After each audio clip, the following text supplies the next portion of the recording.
12 महीना के अंदर 3 महीना श्रेष्ठ है, वैशाख, माघ और कार्तिक। 3 महीना के अंदर कार्तिक महीना सर्वश्रेष्ठ है वैष्णवों के लिए, कृष्ण भक्तों के लिए।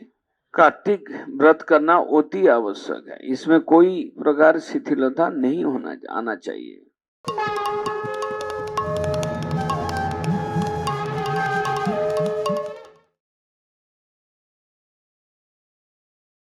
प्रयागराज स्थित श्री रूप गौड़ीय मठ में हम लोग एकादशी तिथि के शुभ अवसर पर उज्जव्रत नियम सेवा कार्तिक व्रत पालन करने का शुभारंभ हो रहा है।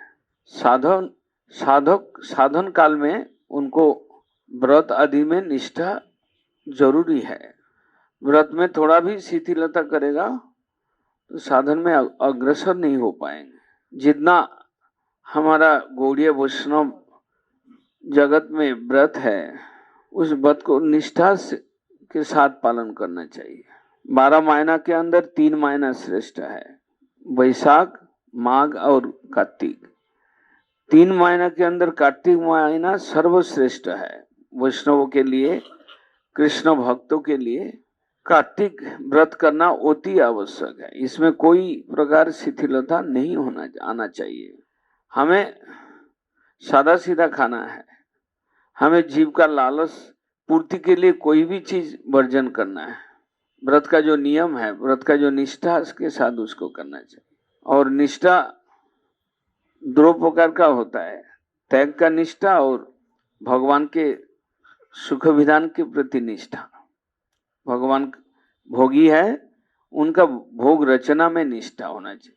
भगवान को सुख देने के लिए बढ़िया बढ़िया वस्तु बना के खिलाओ, भोग लगाओ, अच्छा अच्छा कपड़ा पहनाओ, भक्त लोगों को ले आकर उनके सामने कीर्तन कराओ, पाठ कीर्तन नियमित रूप से करो, उत्साह के साथ करो।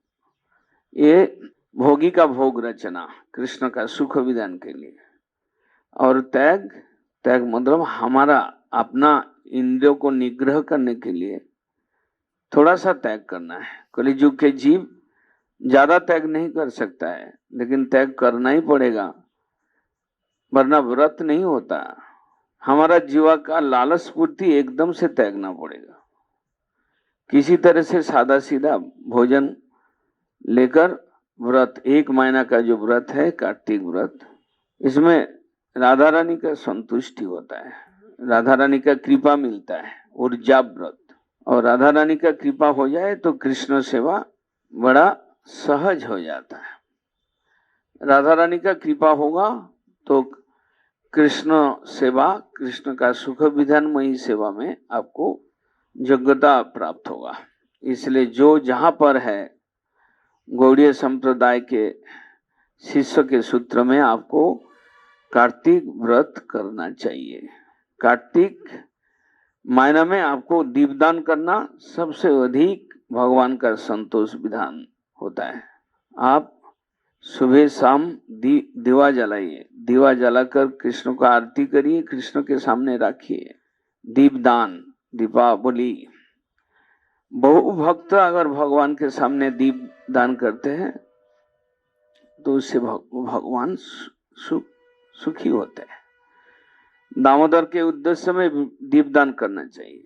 रोज कुछ ना कुछ भगवान के बारे में पाठ करो, खुद पाठ करो, गुरुवर्गों को सुनाओ, भक्त लोगों को सुनाओ। ये 2-4 नियम को हम लोग ठीक से पालन करेंगे तो गुरुवर्गो खुशी होंगे, राधा ठाकुर रानी खुशी होंगे और कृष्ण का संतोष होगा।